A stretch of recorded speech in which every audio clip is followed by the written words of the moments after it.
तो देखें question number second है, सिद्ध कीजिए कि लिमिट 0 से pi by 4 log 1 plus 10x dx equal to pi by 8 into log 2। कैसे करेंगे? सबसे पहले जो लेफ्ट हैंड साइड में जो वैल्यू दे रखी है उसको i पुट कर लेंगे। Let i equal to limit 0 से pi by 4 log 1 plus 10x into dx। ठीक है, इसमें भी जैसे फर्स्ट क्वेश्चन में प्रगुण नंबर 4 लगाया था, सेम प्रगुण नंबर 4 ही इसमें भी यूज करना होता है। और पेपर में एक क्वेश्चन प्रगुण नंबर जो 4 होता है प्रॉपर्टी 4 से पेपर में आता ही है, तो प्रगुण 4 का ही इसमें भी यूज करेंगे। तो प्रगुण 4 क्या होता है? प्रगुण 4 होता है लिमिट 0 से a F X into D X equal to limit 0 से a F of a minus X. मतलब जो अपर लिमिट होती है उसको माइनस कर दे, उसमें से माइनस कर देते हैं x के लिए। तो यहाँ से क्या होगा, इसे इक्वेशन नंबर 1 लेट कर लें। तो यहाँ से i इक्वल टू लिमिट 0 से pi by 4 log 1 plus 10 pi by 4 minus क्या हो जाएगा इसमें से x। और इस अब इसे क्या करेंगे, यहाँ पर ये tan pi by 4 minus X जो है ये tan a माइनस बी का फार्मूला होता है। और tan a माइनस बी का फार्मूला पढ़े होंगे फर्स्ट ईयर क्लास में, फर्स्ट ईयर मैथ में। tan a minus B equal to होता है tan a minus tan b upon 1 plus tan a into tan b। तो क्या करेंगे यहाँ पर, अब tan a माइनस बी का फार्मूला लगा देंगे। तो यहाँ से बनेगा i इक्वल टू लिमिट 0 से पाई बाई 4 log 1 प्लस 10, इसको tan a माइनस बी से क्या लिख सकते हैं, tan pi by 4 minus tan x upon यहाँ पर क्या आएगा 1 plus 10 pi by 4 into tan x। ठीक है, और इंटू में क्या चल रहा है dx। अब क्या करेंगे, tan पाई बाई 4 यानी tan 45 की जो वैल्यू होती है वो होती है 1। तो tan पाई बाई 4 को यहाँ पर 1 लिख सकते हैं। तो यहाँ से क्या बनेगा, अगर हम इसको लिखें तो लिमिट 0 से कितनी चल रही है पाई बाई 4 लॉग ब्रैकेट 1 प्लस, इसको 1 लिख देंगे तो 1 माइनस ये क्या हो जाएगा tan x अपॉन ये हो जाएगा 1 प्लस क्या tan x और इनटू में क्या चल रहा है dx।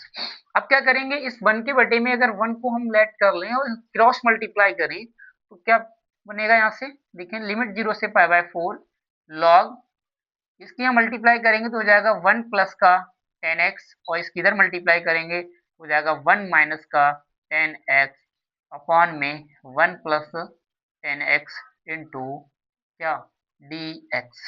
ठीक है, अब इसके न्यूमरेटर में अगर देखें तो ये यहाँ पर tan x माइनस का है और यहाँ प्लस का, ये एक दूसरे से क्या हो जाएगा कैंसिल। तो फिर यहाँ से बचेगा क्या, यहाँ से बचेगा लिमिट 0 से, या इस साइड ही देखते हैं, यहाँ पर क्या बचेगा i इक्वल टू लिमिट चल रही थी हमारी 0 से कितनी पाई बाई 4 और log ब्रैकेट के अंदर था 1 प्लस ये 10 से 10 कैंसिल हो गया था, 1 प्लस 1 ऐड हो गया कितना हो जाएगा 2, हो जाएगा 2 अपॉन 1 प्लस 10 x। ठीक है, इंटू dx। अब आपने पढ़ा होगा log m बट्टे n का एक फार्मूला होता है। तो log का फार्मूला होता है log m upon n equal to log m minus log n। ये फार्मूला होता है log का।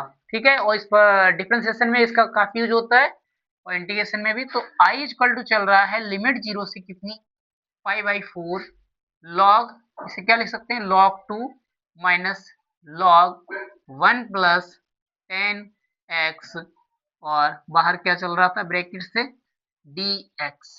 अब क्या करें, इनके अलग अलग इंटीग्रेट कर दें, मतलब इंटीग्रेशन की साइन की अगर अंदर मल्टीप्लाई कर दें, और ये log 2 क्या है कांस्टेंट है, तो log 2 को इंटीग्रेशन के साइन से हम क्या करेंगे बाहर रखेंगे और यहाँ बचेगा लिमिट 0 से पाई बाई 4 इंटू dx और माइनस लिमिट 0 से क्या है पाई बाई 4 और log 1 plus 10x into dx। इधर क्या चल रहा था i। अब यहाँ पर देखें लेफ्ट समीकरण एक को जरा गौर से देखो। समीकरण एक में दिया है लिमिट 0 से क्या π/4 log 1 प्लस 10x, और सेम वही वैल्यू यहाँ पर प्राप्त हुई है। तो इसके लिए हम समीकरण एक से क्या इसे i लिख सकते हैं, तो इसे क्या लिख देंगे i।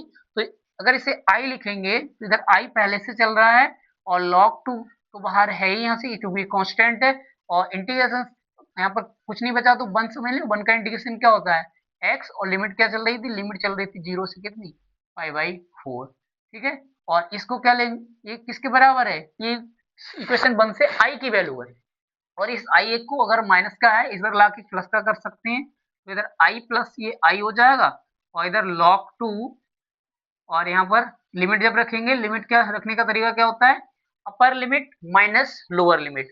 तो पहले अपर लिमिट को रखते हैं फिर माइनस लोअर लिमिट जो भी है, अब 0 है तो 0। अब π/4 में से 0 को माइनस करेंगे तो ये i प्लस i क्या हो गया 2i, और ये क्या बचा यहाँ से π/4, और π/4 को log से पहले लिख देंगे, और यहाँ इनटू में क्या log 2, ये 2 बटे में जाके क्या हो जाएगा, बटे वाली वैल्यू से मल्टीप्लाई हो जाएगा। तो 2 की जब मल्टीप्लाई 4 में करेंगे तो कितना हो जाएगा, ये 2 4 जा 8, और इनटू में क्या log 2।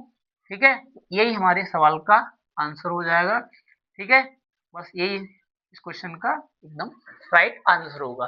तो उम्मीद है क्वेश्चन समझ में आएगा। बहुत इंपॉर्टेंट क्वेश्चन है, बार बार बोर्ड एग्जाम में पूछा जाता है। तो इसी तरह इंपॉर्टेंट क्वेश्चन की ये सीरीज चलती रहेगी, और फिर मिलते हैं एक इंपॉर्टेंट क्वेश्चन की एक नई क्लास के साथ। ठीक है, क्लास से जुड़ना ना भूलें। धन्यवाद। इसी इसी की बात पहले भी हमने वीडियो बनाई।